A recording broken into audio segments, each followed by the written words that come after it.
శారదా చంద్రమౌళీసం రత్నగర్భగణేశ్వరం శంకరంచ ఋష్యశృంగేశం తుంగాం లోకగురూన్ భజే. ఉభయ జగద్గురువుల యొక్క పాదపద్మాలకి నమస్కారం చేసుకుంటూ, అలాగే నాకు జ్యోతిష విద్యను నేర్పిన గురువర్యులు జ్యోతిష బ్రహ్మ కీర్తిశేషులు శ్రీ ఈరంకి సూర్యనారాయణమూర్తి గారు, సూర్యశ్రీ దైవజ్ఞి గారి యొక్క పాదపద్మాలకి నమస్కారం చేసుకుంటూ, ఓం శ్రీ మహాగణాధిపతి నమః, శ్రీ గురుభ్యో నమః, హరి ఓం.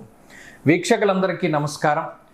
ఆగస్ట్ మాసమందు ఏ విధమైనటువంటి గ్రహస్థితి ఉండబోతూ ఉన్నది, అలాగే ఆగస్టు నెలలో ఉండేటువంటి కుజగ్రహ మార్పు లేదా శనేశ్వరుని యొక్క వక్రగతి ఫలితము లేదా రవిగ్రహ మార్పు ఇత్యాది ఫలితాలు ద్వాదశ రాశుల మీద ఏ విధమైనటువంటి ప్రభావాన్ని చూపించబోతూ ఉన్నాయి, లేదా ఆ నెల రోజుల పాటు ఏ విధమైనటువంటి గ్రహస్థితి వల్ల ద్వాదశ రాశుల వారు ప్రభావాన్ని పొందబోతూ ఉన్నారు అనేటువంటి విషయాన్ని చాలా క్లుప్తంగా ఈ వీడియో ద్వారా తెలుసుకునేటువంటి ప్రయత్నం చేద్దాం.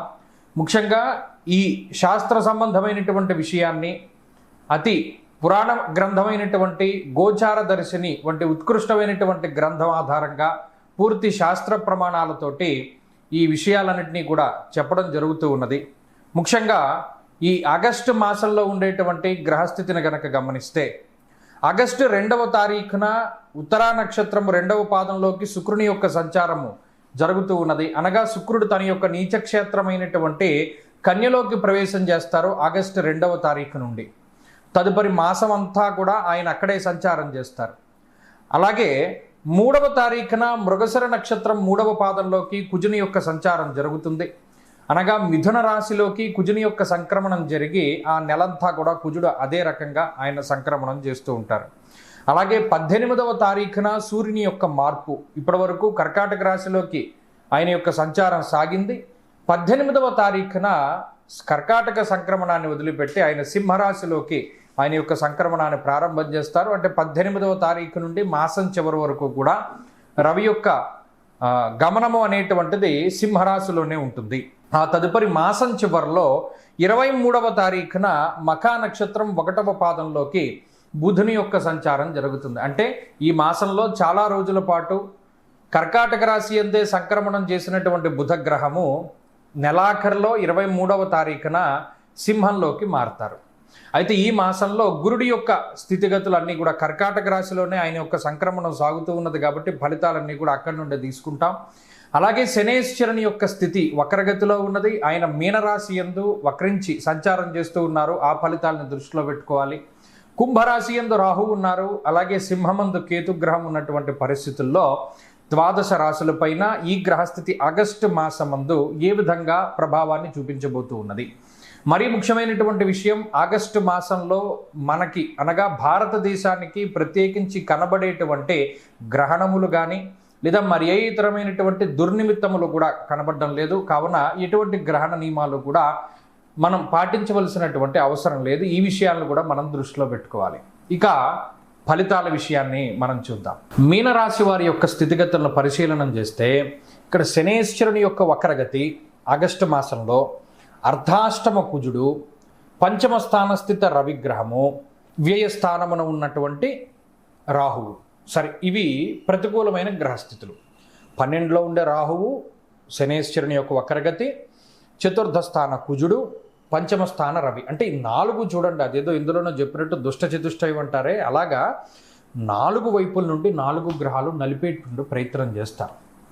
శనేశ్వరుడు ఇది మనకి మంచే జరిగినట్టుందే అని అనిపించి మనల్ని మోసం చేస్తాడు. అది చాలా జాగ్రత్తగా ఉండాలి.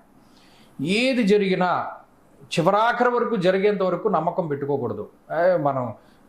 మన ఇంత దూరం నడవక్కర్లేదురా, వాడు వచ్చి లిఫ్ట్ ఇస్తాడు అని పక్కవాడు చెప్తాడు. కానీ నిజానికి వాడు వచ్చి లిఫ్ట్ ఇచ్చి మనల్ని దింపేంత వరకు మనల్ని నమ్మకూడదు. అదొక్కటి మీనరాశి వాళ్ళు పెట్టుకోవాలి. ఎవ్వరి మీద ఆధారపడకూడదు, స్వశక్తినే నమ్ముకుని ఉండాలి. రవి పంచమ స్థానమందు చాలా ఇబ్బంది పెట్టేటువంటి గ్రహము. ఎందుకంటే అటు బుద్ధి చాలా ప్రభావితం అవుతుంది ఆయన వల్లనే. అటు కుజుడు కూడా భాగ్యహాని భయంక్రూరహ అన్నారు కదా, అనవసరమైన భయానికి ఆయన కారకుడు. ఇక్కడ రాహు చెప్పనక్కర్లే, అసలు నిద్రపోనివ్వకుండానే చేస్తున్నాడు మిమ్మల్ని. రాహు వల్ల మీకు నిద్రా సౌఖ్యం లేదు, భోజన సౌఖ్యం లేదు, ఇది ఒక మంచి లేదు, ఏం జీవితం ఎందుకు బతుకుతున్నామో తెలియదు, ఏదో బతుకుతున్నాం, పొద్దున్న లేస్తున్నాం, ఆఫీసులకు వెళ్తున్నాం, ఇంకో చోటకి వెళ్తున్నాం, రాత్రి వస్తున్నాం, ఫోన్ పాముకుంటున్నాం, పడుకుంటున్నాం, అంతే. జీవితంలో ఏం రుచి పచ్చి ఏం లేదు, చప్ప జీవితాన్ని గడుపుతూ ఉన్నటువంటి పరిస్థితుల్లోనే ఉంటాం. అంటే మరి ఎలా వస్తుంది ఈ రుచి? అటు గురుడు కొంత ఉపయోగకారి. ఇప్పటివరకు మీకు కుజుడు యోగించారు కాబట్టి అది కొంత మంచిది. ఇప్పుడు గురుడు యోగిస్తూ ఉండడం కూడా మీ అదృష్టం.